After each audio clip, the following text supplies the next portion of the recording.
Hello everyone, welcome to the online classes on engineering geology. Engineering geology is a very interesting topic. Engineering geology is nothing but an earth science, we can say. What do you mean by earth science? Earth science means it's a study of the properties of the materials which are present in the earth.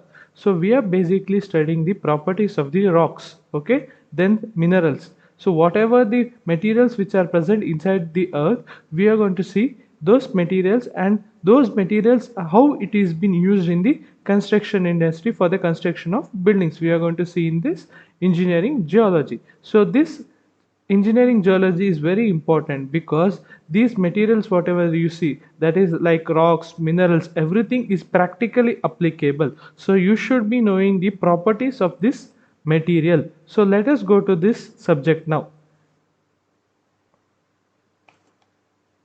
So engineering geology, the course code is 18CV36. It is a 3 credit subject. Okay, the internal marks of this subject is 40 and the external marks is 60. Okay, so this is for you third semester people. Now, let me go to the syllabus. So, in this session, we are going to speak with the topics which are in Module 1. Okay, so introduction, application of geology in civil engineering practices. The first thing what we are going to study is why geology is required. Okay, why geology subject is been introduced in civil engineering practice. What are its importance? What is the necessity for geology we have to study? Okay, why do we need to study geology subject? That is very important. So in the first topic itself we will cover that in application of geology in civil engineering practices. Then understanding the earth. So we are going to understand the earth. Okay, internal structure and composition. What is the internal structure of the earth and what are the materials which is made up of, we are going to study here. Then mineralogy. So mineralogy is nothing but it is the study of properties of minerals. So there are different types of minerals which are present in the earth. So we are going to study some of them. So composition and their uses in the manufacture of construction materials. So remember that whatever minerals we are going to study in this geology, all those are used as in construction materials. Only those minerals we are going to study. There are n number of minerals, but we are not going to study those which are used in the construction. Okay, those minerals are only studied in this engineering geology subject. Okay, some of the minerals are quartz, first one, second one feldspar, kaolin, asbestos, carbonate, gypsum, mica, and ore minerals. Okay, so in quartz group of minerals are used in the manufacture of glasses.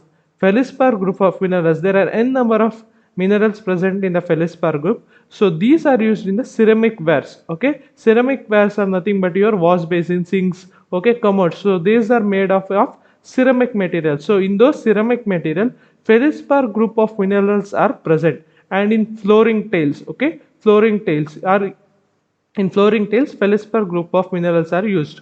Then kaolin minerals, which are used in paper and textile industry. Okay, asbestos in ACC sheets. Carbonate group used in cement. So this is very important. In manufacture of cement, carbonate group of minerals has been used. Then gypsum in POP, that is plaster of Paris. In those, gypsum is used. Then in gypsum sheets and as well as in cement, we are going to use the gypsum. Then comes the mica group. So mica group is used in the electrical industry. In electrical wires, mica minerals are being used.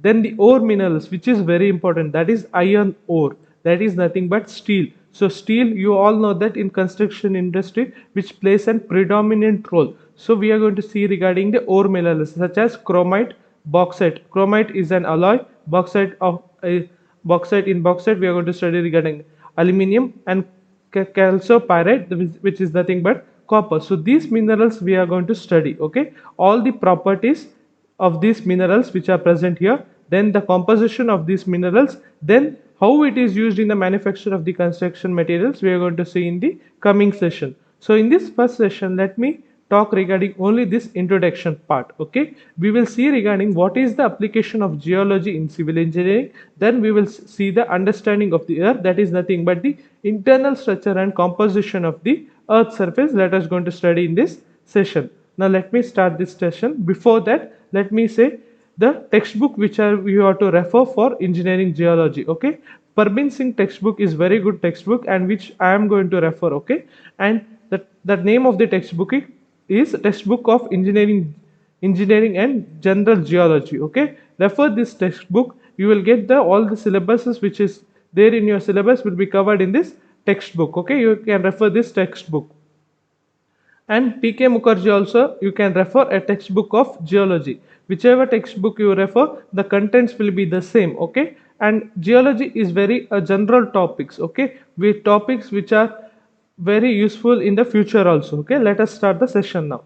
So first thing, what do you mean by geology itself? What this term indicates? Okay, so geo, from ancient Greek this has been taken. Okay, geo is nothing but earth. Okay, geo means equal to earth. So what do you mean by logi then? Logi means, so this is the Greek word. So here whatever it is written here, that is nothing but in Greek terms it is been written. So logi means study of. Okay, discourse. Okay, so logi means study. Okay, logi means study of. So what we are going to study here? We are going to study the earth. So the geology is nothing but study of earth. Okay, so geology is an earth science concerned with the solid earth. Okay, not the liquid part, the oceans part we are going to just consider it, but the solid earth we are going to study. Okay, so in solid earth the basic things are rocks. Okay, the rocks of which it is composed of. So how the earth is composed of? It is composed of different types of rocks. So we are going to study this different types of rocks, that is nothing but the solid part of the earth. Okay, which it is composed of, and the process by which they are changed over time.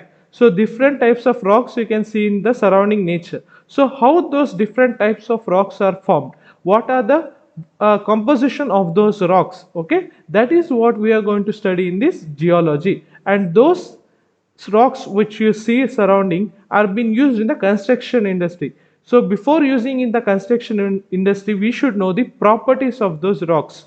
Until and unless you don't know the properties of the rock and what is its composition, we cannot use it because it will have an adverse effect. Okay, so this is what we are going to study in geology. Okay, geology is an earth science concerned with the solid earth, that is the rocks of which it is composed of, and the process by which they change over time. This is just a general definition of geology. The engineering definition of geology is the science which deals with the physical structures. Okay, the physical structures and the substance of the earth, their history, the process which act on them. So this is called as geology. So the geology is nothing but, this is the accurate engineering definition. Okay, the science which deals with the physical structure. Okay, physical structures means which we can see, which we can feel it, like these rocks. Okay, rocks which are present in these images. Okay, and the substance of the earth, whatever the substance which are present on the earth, which we can feel, which we can see, those structures, their history, how these types of rocks are formed, what is the process which has been made sure that these types of rocks are formed, those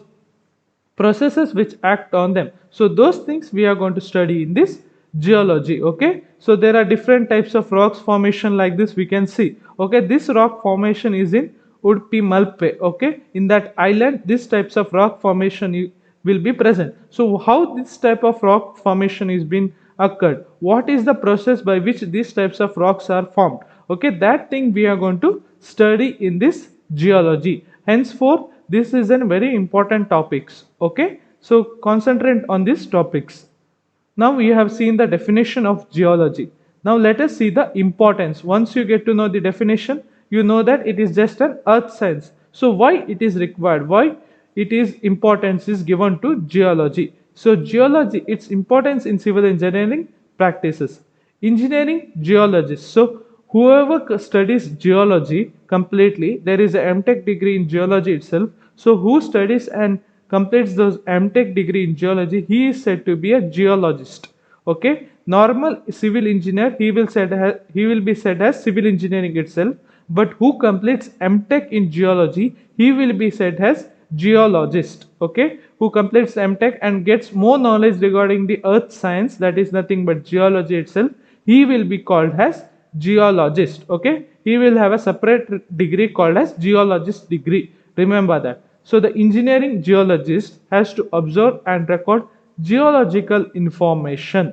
Okay, he will have to study the geological information is nothing but how the rocks are formed, what is the occurrence of those types of rock, what are the forces which are acting on those types of rocks, n number of things he has to study. We will see what he has to study in the coming sessions. Okay, now he has to observe and record the geological information. Then that is one part of the job. Then the second part of the job is to translate this data into practical engineering. So he has to make sure that whatever data he has collected, which should be useful for other civil engineerings. Okay, he has to make sure that that data he has to convert it for construction purposes. Okay, if he goes to a site, if he sees these types of rocks, whether a structure will be able to take that load, okay, he has to translate that, okay, and tell to the people or the civil engineering people that okay, this type of material you can use for the construction. So those things he has to inform us. Practical engineering design, construction, maintenance of civil engineering projects. So geologist plays a very crucial role in the construction industry. Remember that. Okay, we have to take the approval of this geologist for any constructions. Remember that. The geologic aspects of the civil engineering site have to be studied in detail before the commencement of the project.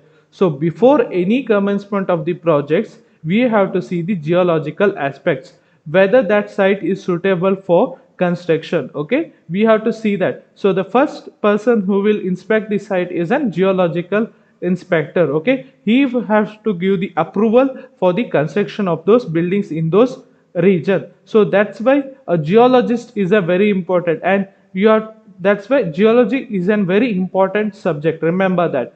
So don't neglect this subject, it is a very important subject. Okay, if you have an interest in this subject, you will have a good scope in the future also. Okay, the civil engineering and the engineering geologists have to work in together in the field in various stages, not only in the starting stage before the any project starts, in different stages also. And geologist, that is who has studied the geology, okay, he is required in the site. Remember that. However, in some stages they work separately, in other jointly. Okay, it depends on the situation of the site. They may work together or they may work in separate works. Okay, the responsibility and nature of work in which both engineering geologist and civil engineering are involved are listed below. So where both the civil engineering people as well as geologists work together are listed below. Let us see one by one.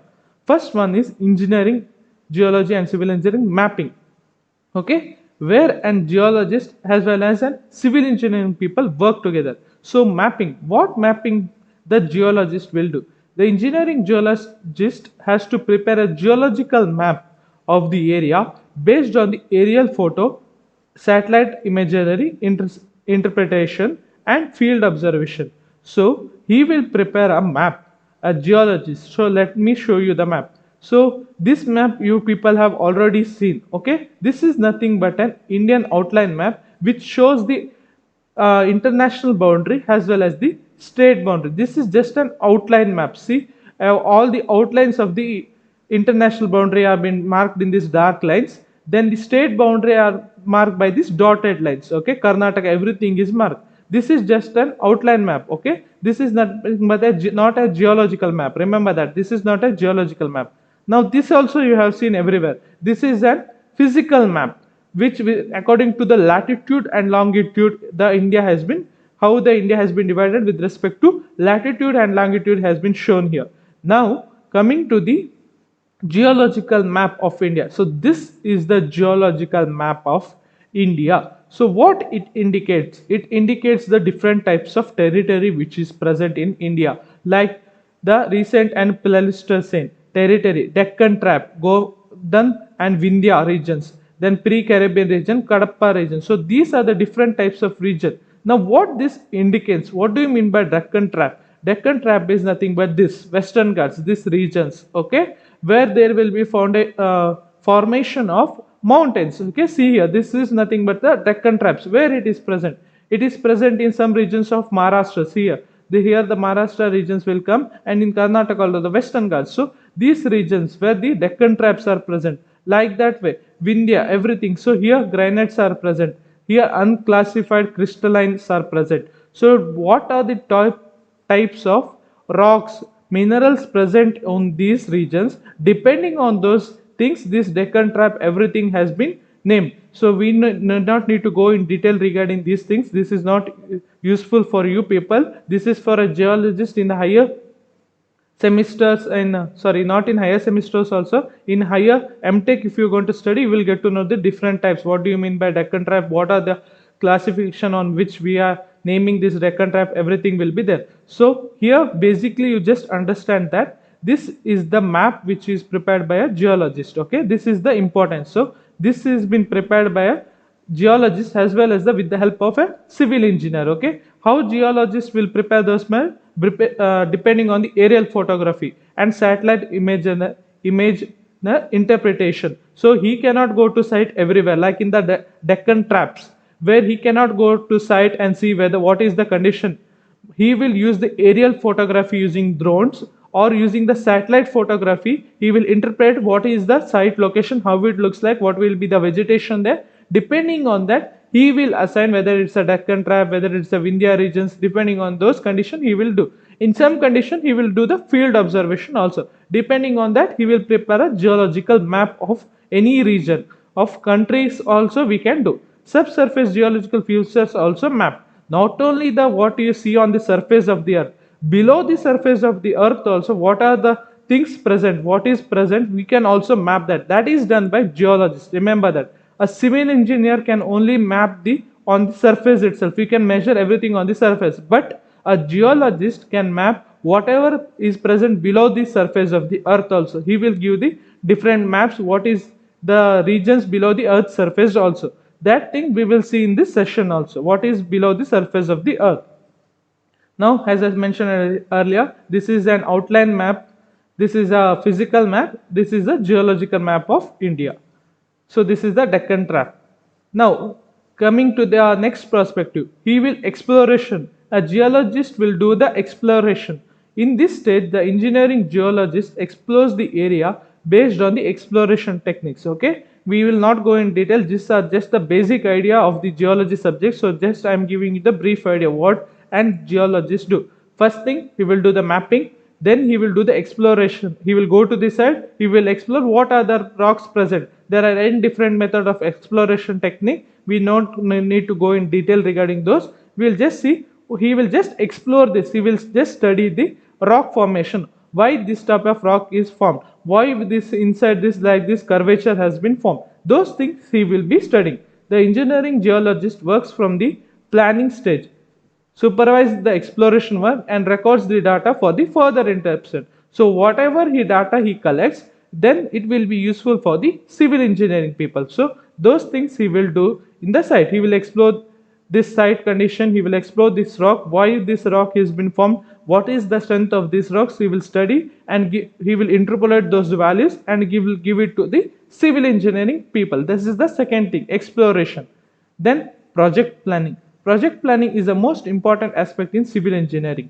The civil engineering plans the various stages. So if you construct a huge project such as dams, okay, then reservoirs, everything, a geologist plays a very crucial and very important role. Remember that a geologist plans and prepare geological feasibility. Whether this dam can be constructed in this region is set by a geologist. Remember that a structural engineering only designs this dam, but whether this dam is stable in this location will be set by a geologist. So he will do a geologic feasibility and development parameter reports, which are useful to civil engineering for planning of the project schedule. So depending on this geofeasibility, the planning of the project will go on. So what do you mean by this geofeasibility now? Let's go one by one. So first one, let me consider this site itself, a dam site. What he will do? He will do the subsurface water studies. Okay, the engineering geologist and the civil engineer together prepare the subsurface water mapping.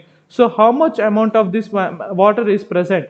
How much will be the capacity of the dam? So to evaluate the capacity of the dam, you should know what will be the amount of water stored. Okay, so the geologists as well as the civil engineering people together will study the what will be the quantity of water present in those location. Both the study the volume of the total runoff, means nothing but the rainwater, drainage basin characteristics, what will be the flow of water, and sedimentary process in the basin. These are the different aspects which we will study in the further classes. Okay, now just get a brief idea that here in this subsurface they will study this water properties, what will be the quantity of water present here. Okay, then they will study the what will be the amount of due to rain, what will be the rise of water, those things they will study. And geologist main important, he will study and he will give you the data for the civil engineering people. Okay, weathered areas, slitting potential, erosion potential, this thing will be studied by a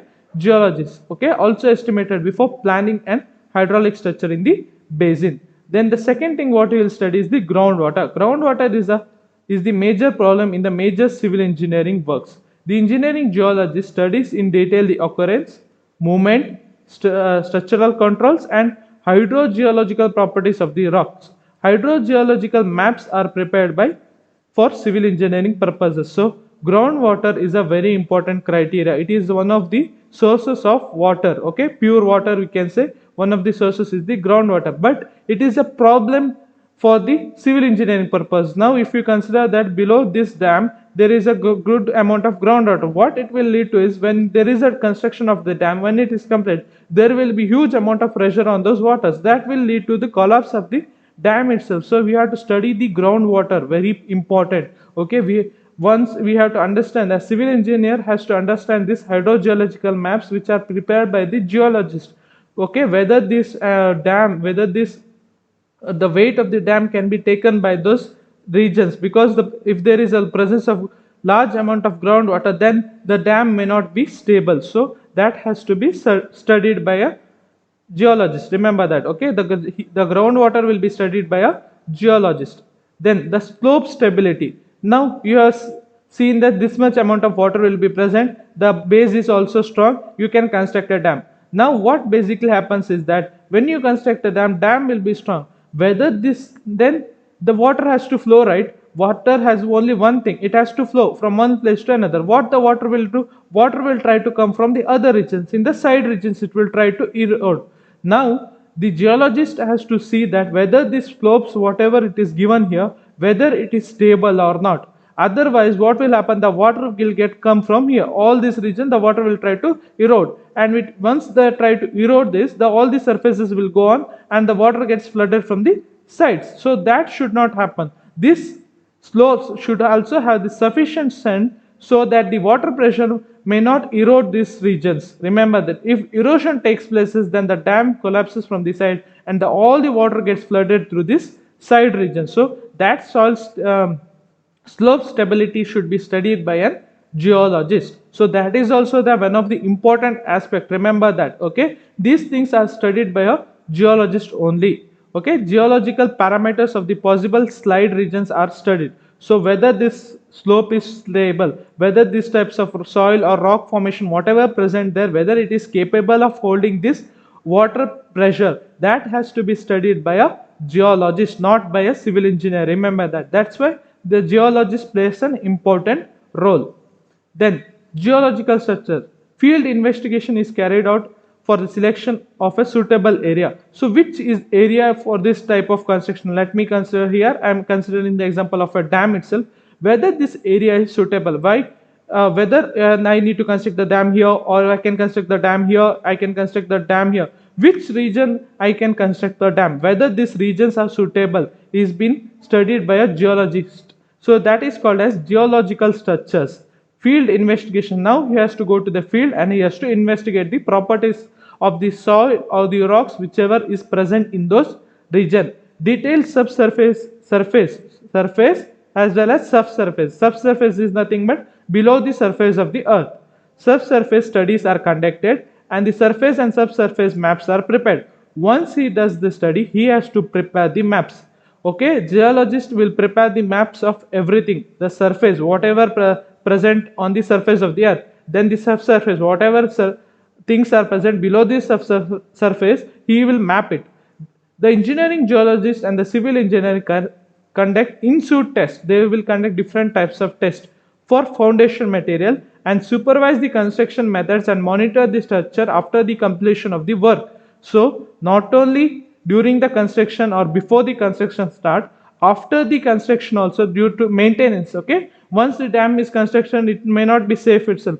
Over the years, maybe of 30 years after that also, geologists as well as the civil engineer will go to these sites, will investigate this location, whether there is any erosion, whether there is this slope are still stable. They will see every time. Remember that, okay? They will be checking it every time. Okay, don't think that once the construction of dam is finished, the work is done. No, the geologist will have the work after that also, after that itself. Okay, why? Because there will be this water pressure, there will be this continuous application of water pressure on these areas, right? So whether this area gets eroded, whether there is some erosion taking place, whether there is any landslides, okay, those things he has to study, and regularly he has to monitor it. Remember that those things he has to carry on. So that is nothing but in geological structures he will study that. Then tunneling, the tunnel sites, not only the dam sites which we are seeing, the tunneling also the geologist plays a very important role. The tunnel sites are selected based on the detailed study of the region. So tunnel means it will be under the surface of the earth. So under the surface of the earth, it will be studied by only a geologist. That is, in engineering geology, we are going to study the what will be the materials which are present under the surface of the earth. So for a tunnel construction, this plays a very important role. The civil engineer and the geologist have to conduct in-situ test for estimation of weathered zone thickness, depth of the hard rock, structural features. These things we will see in the next coming sessions. Okay, basically for tunneling also, and geologist plays an important role. The last and the important thing is earthquake. The engineering geologist studies the seismic nature of the project size. Whether there is a possibility of earthquake in those regions will be studied by a geologist, and he will be giving the data. He examines the seismic zone map of the country, evaluates the active and inactive faults, and keeps the historical record of earthquake of the region in which the civil engineering will prepare a seismic design of the structure. Depending on the whatever the data provided by a geologist, and civil engineering will be constructing the buildings. Okay, so depending on the seismic zone. So seismic zones, this is the map. Now see here, what do you mean by this evaluates the active and inactive faults means? So this India is one of the continents, right? This continent had moved from here, South Africa, it has moved till here, and it has hit this Eurasian plate or the China plate, it has hit. Okay, so this is one plate now. Okay, now this is the another plate. Whatever your red line boundaries you can see is the plates. Okay, the plates is nothing but we can see it one big huge continent.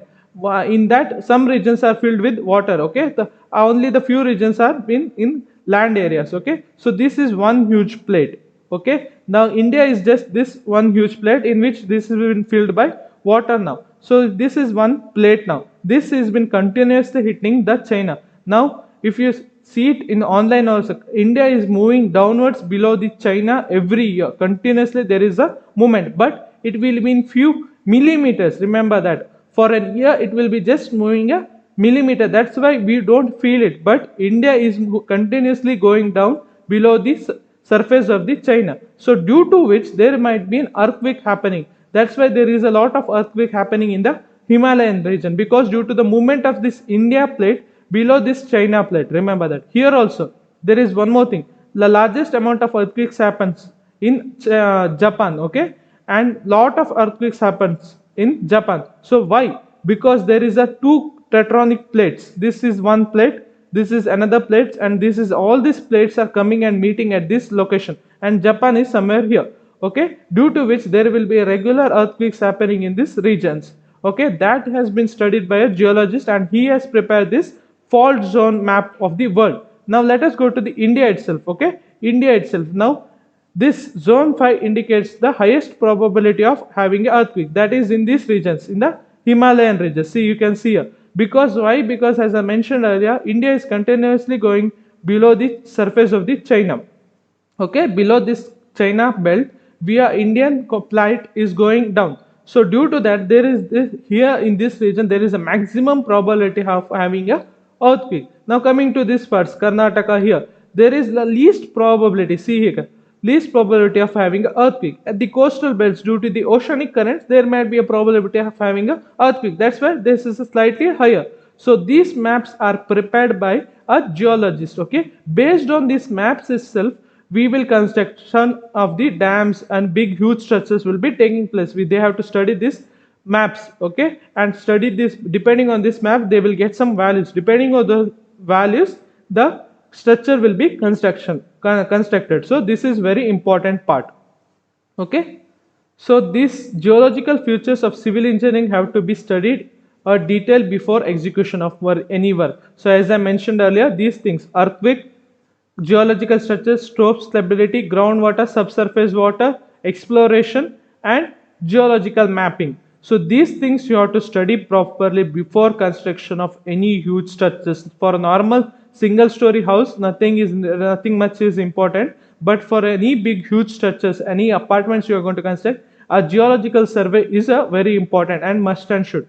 The engineering geologist must work from exploration stage till the end of the project. In some, it will be after the project completion also, he has to do some tests so that the maintenance of the works also, like the big projects such as dams, reservoirs, for that the work will be going on till the project exists. Remember that. The civil engineer and engineering geologist have to work in field together, either good coordination in order to identify the field problem and suggest the possible remedy measures in the case of problems of the structure. So if there is any, if these soil layers are not good, and if due to this water pressure these all will get eroded, the geologist will say this site is not suitable, we have to go somewhere here, or somewhere here we have to construct the dam. Depending on those, the geologist will suggest the location for a sites, okay. So location for the construction of anything, like it may be dam or any other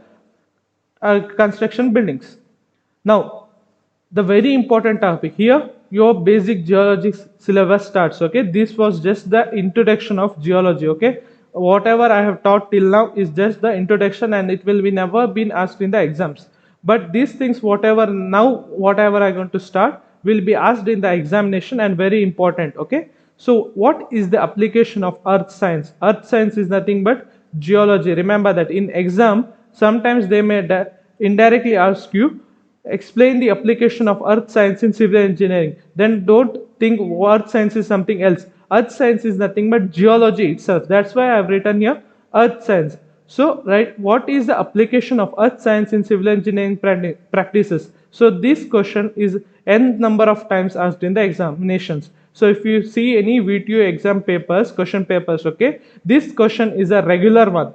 Write down the application of earth science in civil engineering, or write down the application of geology in civil engineering. So write down these points, okay. First point, geology provides a semantic knowledge of construction materials.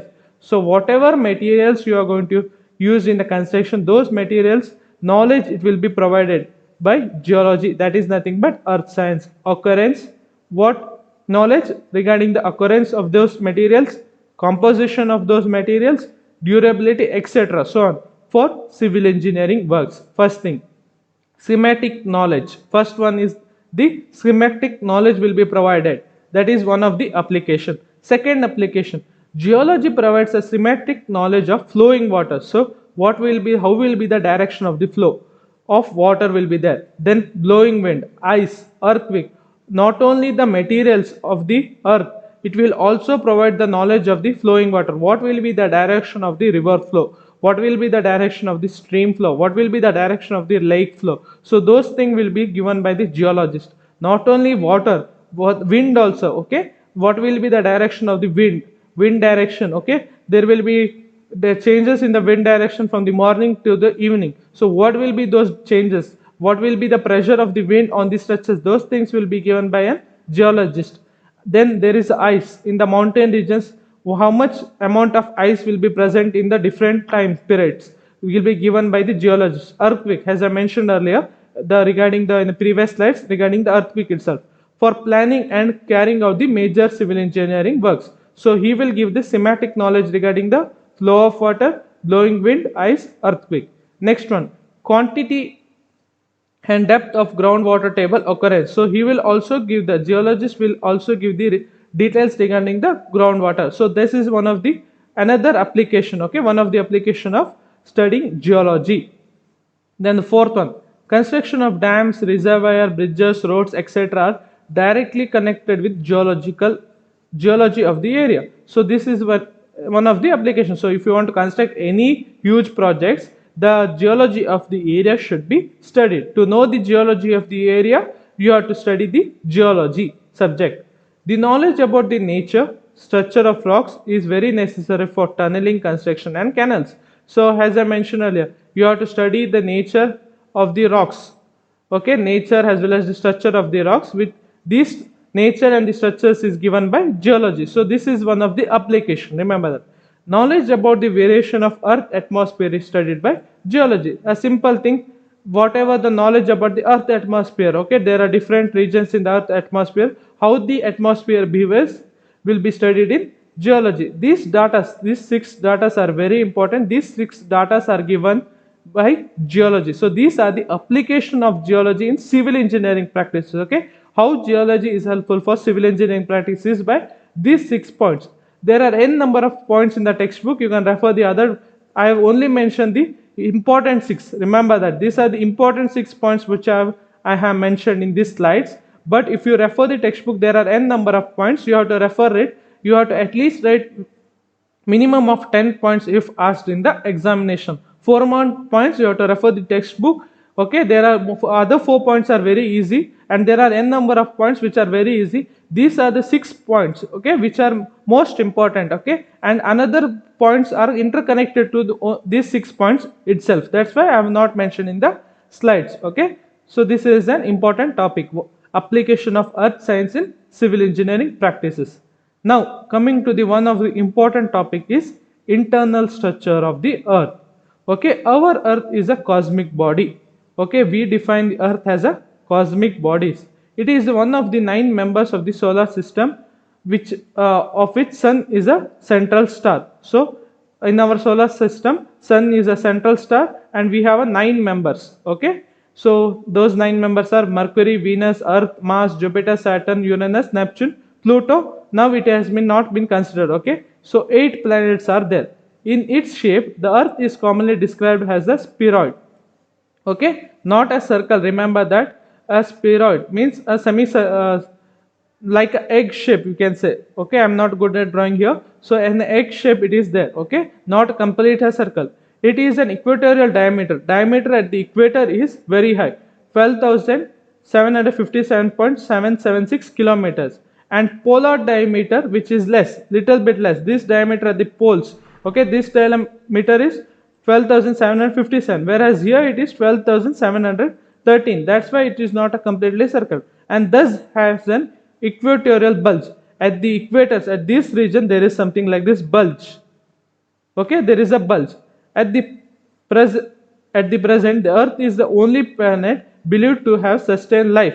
Other planets have shown no signs of life on them. So Earth, as we know, has life in it, but other planets currently does not have any life in it. Now, this is the inside core of the Earth, the Earth's layered structure. So first one is the inner core. So inside this one, inner core, then outer core, this one, second one, okay, third one, lower mantle, okay, third one, this one, lower mantle, fourth one, upper mantle, fifth one, lithosphere, sixth one is the crust part of the lithosphere. Okay, so these are the 6 parts. Okay, so here also we can see this. Now here in this sketch we are also considering the atmosphere also, complete from the atmosphere top till the inner core we are going to see. So inner core, outer core, mantle, lower mantle, upper mantle, we can say crust, okay, troposphere, stratosphere, mesosphere, thermosphere and exosphere. So this is the total whole structure of the earth from the atmosphere till the bottom. Now this sketch you have to draw it in exam. So in exam they will ask you explain the composition of internal composition of the earth structure. So you have to draw this sketch, then you have to explain it. Okay, so let me explain this sketch now. Okay, as I mentioned earlier, there will be three main things: core, mantle, and the crust. Okay, three important things. Again, this core is been divided as inner core, outer core, lower mantle, upper mantle. There are these things are there. Now let us go one by one. Okay, at the top there is lithosphere. Lithosphere means land area. Hydrosphere means water area. Remember that. Litho, land. Hydro, water. Lithosphere, land area. Hydrosphere, water area. First thing is the crust part. Okay, this is the crust part. Then there is a mantle, outer core, inner core, core part. Okay, so this values of 35 kilometer, 100 kilometer, 2900 kilometer, don't change this value. Total diameter of the earth is 6371 kilometers. So these values are important. Don't change this value according to your own numbers. Okay, and remember that this is not according to any scale. Okay, generalized structures of the earth. Now let us go one by one regarding crust, mantle, cores. First, before that, let us see the atmosphere itself. Atmosphere, the outermost gaseous part of the earth, starting from the surface and extending as far as 700 kilometer and beyond, is termed as atmosphere. So from the earth, from here till 700 kilometers to the top, okay, 700 kilometer, we say it as a atmosphere, from the surface till above 700 kilometer. Although extending for such a great distance, the atmosphere makes only 1 million part of the mass. So atmosphere only has air in it. So air does not have any weight, okay, or mass we can say. So due to those reasons, having 700 kilometer itself, but when you see the mass of the earth, okay, it consists only 1 million, small amount, okay, 1 in million, okay, you have to divide it by million. 1, if you divide it by million, okay, that much amount will be the mass of the total atmosphere. This is because of the gaseous composition. As I mentioned earlier, due to the presence of the gas which does not have any mass, the total weight of the earth can total weight of the earth, considering it, the mass of the atmosphere is just 1 millionth part. Remember that. So small will be the weight of the atmosphere. Remember that. It is now fairly established that atmosphere possesses a layered structure. As I mentioned earlier, atmosphere also has a layered structure like troposphere, stratosphere, mesosphere, thermosphere, and exosphere, which you have already studied. There are well defined. Remember that it is correctly defined, accurately defined layers or zones of atmosphere are surfaced upward, like troposphere, stratosphere, ionosphere, likewise. Now coming to the first one, lithosphere. It is the solid part of the earth and in a broader sense includes all the solid material composing the earth from the surface downwards. Although sometimes specific terms are used for a deeper earth zone. So lithosphere is nothing but all the solid particles which are below the earth's surface. Now in this lithosphere it is divided into crust, mantle, core. Recent detailed seismic studies of the bodies of the earth have shown it is composed of three well-defined crust, mantle, and core. So lithosphere is nothing but this part. We can totally say it has a lithosphere. In lithosphere itself, it is divided into these different parts. That is crust, mantle, core. Again in mantle, upper mantle, lower mantle. Again in core, outer core, inner core. It is again divided. So crust, mantle, and core. So this is the distances in kilometers 0 to 60. Lithosphere locally varies between 500 to 200 kilometers. Okay, in miles if you want to convert it is this much. Okay, this is in kilometers, this is in miles. So no need to go with these numbers. Okay, you just draw this sketch. It's very enough. It is very sufficient. Okay, in exam, draw this sketch and write down these values. It is enough. Only for your extra knowledge, I have given you this table in which it indicates what will be the inner core in kilometers. Okay, from 5150 kilometer to 6360 kilometer, it will be said as inner core. Then outer core 2890 from the surface. Okay, these things are from surface.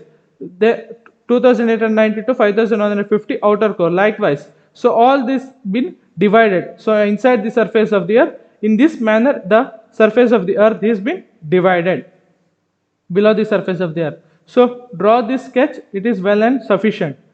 Now the first part, the crust. It is the topmost shell of the earth, which has the thickness of 30 to 40 km in the continents and 5 to 6 km in the ocean. Now how will this vary? So this is the crust now. Okay, this is part is the crust. It is just 35 km. Now this is not 35 km everywhere on the surface of the earth, only on the continents. Continents means like Asia continent, African continent, American continent, over Australian continents.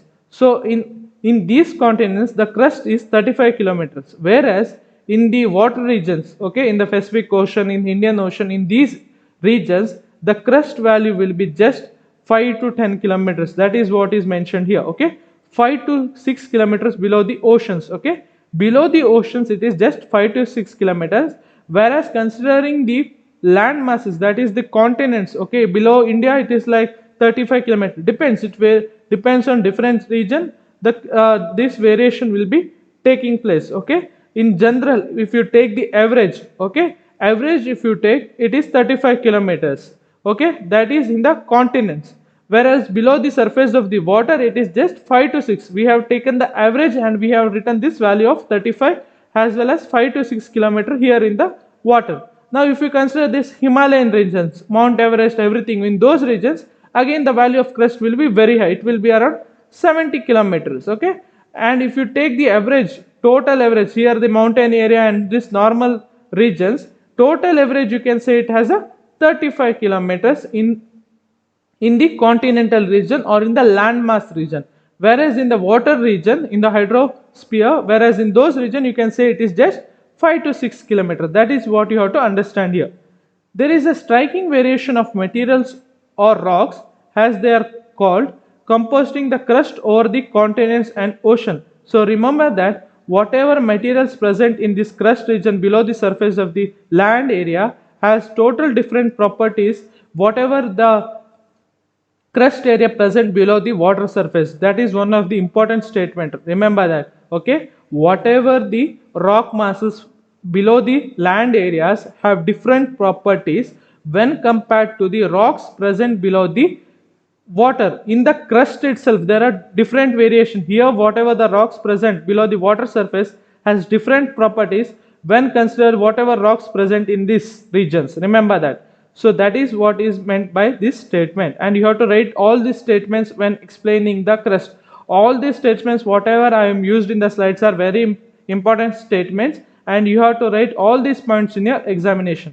The oceanic crust is made up of heavier and darker rocks called as basalt, compared to light color and light density granite rocks on the continent. So here if in general we can say, here in this region below the oceanic surface, okay, that is in 5 to 6 kilometers, this 5 to 6 kilometers will consist of a basalt rocks which are heavier as well as darker rocks, whereas in this 30 to 40 kilometers below the continents you will get a light color, light density granitic rocks. Okay, so this is what it basically means. Hopefully you people have understood what I am speaking of. Okay, these points are important, that's why again I am repeating. So in this 5 to 6 kilometers you will get a heavier darker rocks such as basalts. In this 30 to 40 kilometers average you will get a light color, light density granitic rocks. Okay, so that is what it means. When considered as a part of total structure of the earth, crust makes only a significant part, an insignificant part. This word is very important. Insignificant part represented by a thin layer similar to the skin of an apple. Now if you take an apple, okay, the red part is the skin of the apple, as you all know. So the crust is just the skin part of the earth. Remember that. Okay, so if you see this number itself, okay, crust is just 35 kilometer. Okay, when the earth is total diameter of the earth is, total radius of the earth is 6371 kilometer. So 30, see the value difference, the 35 is very small. So if you take the apple itself, the skin, the red part of this apple is very small when compared to the total interior of the apple itself. Same way here itself. So the crust is very insignificant while considering the total depth of the earth's surface. Remember that. As regards The chemical, sorry, here it should be the chemical composition of the crust analyzed made by Clerk and Goldsmith. They have analyzed what will be the chemical composition of the materials which are present in this crust region. Okay, so according to him, different geographic regions of the crust have also shown then when it is expressed in terms of oxide, the crust has silica has the most dominant component. Okay, this point is important. What the crust mainly consists of is the silica contents. It values lies around 50% the volume in the oceanic crust and 62 in the continental crust.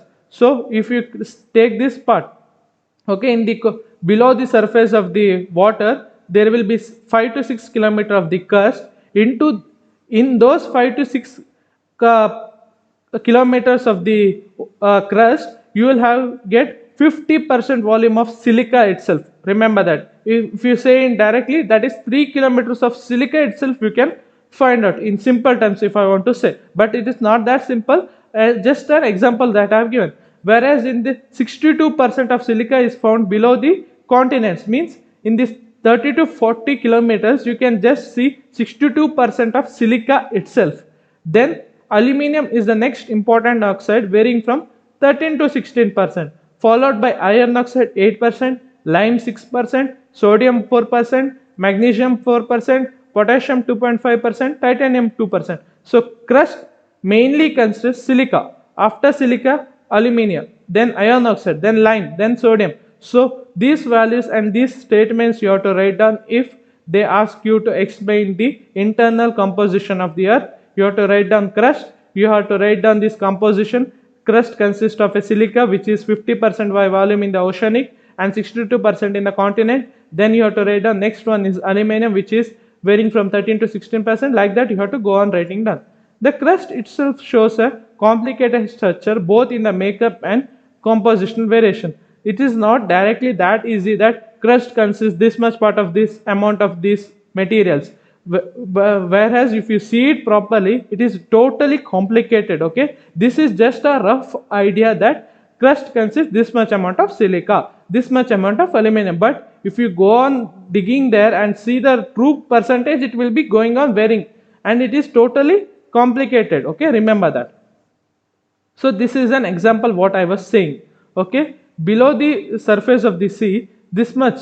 Okay, this is, if I say the sea is 5 kilometers, then this is the crust area. Okay, the crust area 1 kilometer, 5 kilometer. It depends. It depends. See here, depending on the variation, it depends. Then here the crust area is 35 kilometer in the continent. So this is the continent. This is the crust area. So basalt area, as I mentioned, it is a black color. Okay, basalt is a black color one. So below the oceans you will find this type of material that is in crust area, whereas granite which has a less density will be found below the continents. Okay, this is what is been seen. No need to draw this diagram, this is for your idea. I have shown this image. Now many rocks now making up the earth crust are formed less than 100 million. So whatever rocks you find here in this region, in this 35-kilometer region, or this in 5-kilometer region below the oceanic surface, is formed just 100 million years ago. Okay, why I am saying just 100 million is because, however, the oldest mineral grains are found 4.4 billions. Okay, 10 to the power of 9. Okay, millions means 10 to the power of 8. That's why I said that whatever the materials you are finding in this crust area is just from 100 million years ago, whereas the oldest one is found in 4.4 billion, million 10 to the power of 8, billion 10 to the power of 9. That also here 1, whereas here 4.4 years old, indicating that earth has a solid crust for at least 4.4 billion years. So you can just say that earth has a solid crust. Okay, whatever the surface we are seeing now is from 4.4 billion years ago. That is what these statements mean. So no need to write this statement in exam. This is just a brief idea that how old is our earth is. Our earth is at least 4.4 billion years old. Remember that. Okay, now whatever we are seeing on the top surfaces of the crust part, that is just 100 million years ago. Remember that. Now the second part, the mantle part. at the base of the crust material of earth becomes greatly different in many properties. Now how we are going to say that this part is the crust, this part is the mantle, is depending on the properties of the material present in those region. As I mentioned earlier, in the crust part there is a silica materials, whereas let us see what type of materials are present in this mantle zone. So at the base of the crust material of the earth become greatly different in many properties from there those observed overlaying the crust. These materials appear to form nearly homogeneous, means all the properties will be similar. Homogeneous means all the properties are similar till the depth of 2900 km is reached. So from 35 kilometers till 2900 kilometers, whatever the materials present, all those materials have a similar property. That's why those regions are said to be the mantle. This zone of material lying between the crust and depth of 2900 kilometers is called as mantle. Now let us see what are the properties there. So it is made up of extremely basic materials called as ultra basic rocks. So whatever the rocks present in those regions in the mantles are called as ultra basic rocks, which are believed to be very rich in iron and magnesium. Okay, here in mantle region we will get iron as well as magnesium, poor in silica. So you have already seen silica is abundant and extra in crust region. Where you come to mantle region, you will get iron and magnesium. Such rocks are named as peridotite and dunite. So these rocks we will come to know in the coming sessions. Okay, we will explain these rocks separately and what are its property. So for now, just write down these rocks are present in this mantle region. This is the one of the characterized with high density. So in mantle there will be high density increasing steadily with depth further. So density will go on increases as the depth increases. The mantle material is believed to be highly plastic in nature. Plastic in the sense it will easily bend. Okay, the bending will be taking place. Many of the most important geological processes such as earthquake, formation of mountains are believed to have their origin in this zone. Now, as I mentioned earlier in the previous slides, okay, in this slide, okay, I was saying, right, India's plate is going below this China plate. Now in which region you can say this is going on? It's not happening in the crust, it's happening in the mantle region. Okay, in the mantle region what happens is that this India plate is trying to go below this China plate. That's why there is a uprise in the these mountains. So if you Google it, the Mount Everest every year is rising by some millimeters. Okay, every year the height of the Mount Everest is rising. So you Google it, you can get the values. That the value is very slight, very low. Okay, in some millimeters. Okay, some millimeters, some nanometers only the rise is taking place. So this rise will happen due to the mantle region. Due to this mantle region is going below the mantle region of this China area, there will be rise. Okay, and the earthquake also happens because there will be this movement happening in this mantle region. Okay, mantle region is very flexible. Okay, very flexible, and then it is in a plastic state. Plastic state in the sense that it can be easily moved. Okay, whereas the crust region will be tightly based, so it cannot be moved, whereas this mantle region is easy to move. That's why it is said to be plastic state. Okay, and this statement is very important in the exam. If you don't write this statement, you won't get any marks. Okay, so the most important geological processes such as earthquake, formation of mountains are believed to have origin in this zone. So due to this zone itself, due to the movement in this mantle zone, the formation of mountains will be taking place, the earthquake will be happening in the earth. So these are due to this, whatever happens in the mantle region, there will be the effects on the total earth itself. Remember that. Now this is regarding the few more points regarding the mantle. The mantle is divided into upper and lower mantle. You can again divide the mantle into two parts, that is upper as well as the lower. The upper and lower mantle are separated by a transmission zone. Okay, the lower part of the mantle text of the core mantle is boundary is known as D double prime. Okay, pronounced as D double prime layer. The pressure at the bottom of the mantle is 140 gigapascal. So here Below this D double prime layer, the pressure is 140 gigapascal, whereas the pressure at the top mantle is different. That's why there is one slight boundary which will be coming into picture. See here these dotted lines. Okay, these dotted line indicate the boundary between the upper and the lower mantle. Remember that. Now coming to the last part, that is the internal part, that is the earth core. It is the third and the innermost shell of the earth, which is clearly marked by the seismic evidence. So here the core, we don't do any field test, we don't go to that depth and say this is the boundary of the core. We will have done studies, okay, that is nothing but seismic studies. What do you mean by seismic studies? In this geology itself we will go to study that.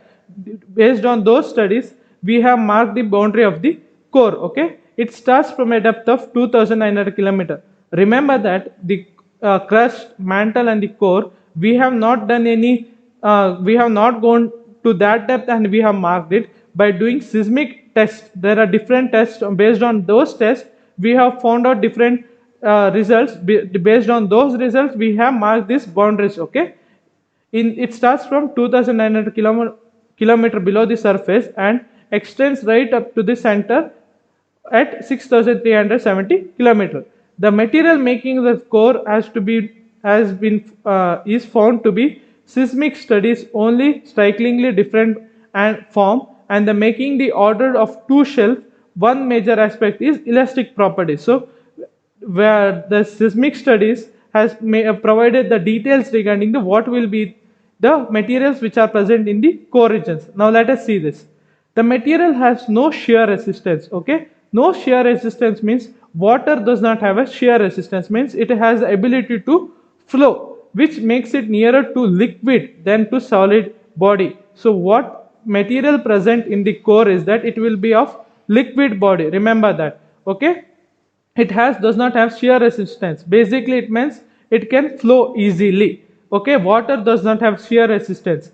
Okay, all the liquid bodies does not have any shear resistance. Remember that. It has very high density of 5 to 6 gps per cubic centimeter. Remember that. At the mantle core boundary, nothing can be said about the composition. See, due to seismic evidence, we can only say that this will be the layer of the core, this much will be the layer of the core, but really what will be the composition, we cannot exactly say that. Metallic proportion to occupy 65% of the diameter of the earth. So this metallic property will be there 65% of the diameter of the earth, according to one widely favored view. So some studies, different people have done different studies. Depending on those studies, the inner core is made up of iron nickel alloy material. So based on these different studies, in general we can say that iron and nickel alloys are present in the core material. The core can be divided again on the basis of rock formation. The upper is called as silica granitic, lower is called as sigma or boracic. Okay, again some evidences have been found that the core also can be divided in two parts. Okay, one is granitic or silica, another one is sigma or boracic. So these are the consideration for the core one. Now we have seen the few things regarding the geology, engineering geology part. Okay, so we have completed the few topics in this session. Okay, so all these parts are important, and in examination the two questions which you can generally see regarding these things are: write down the application of geology in civil engineering practice, and then the second question what they will ask is explain the internal structure and composition of the earth. So you have to write down the applications. As I said earlier, I have only given in this slide only the 6 points. These 6 points. There are a few more points in the textbook which you have to refer and you have to write it down. Then regarding the internal structure of the earth. So you have to draw this diagram, write regarding the atmosphere, then don't need to write this table, it's not required. Then write down the properties of the crust.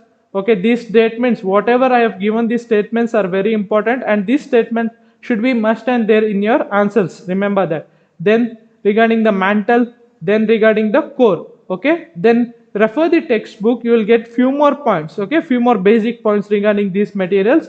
You will get a good idea regarding these things. Okay, now let me end this session here. Thank you.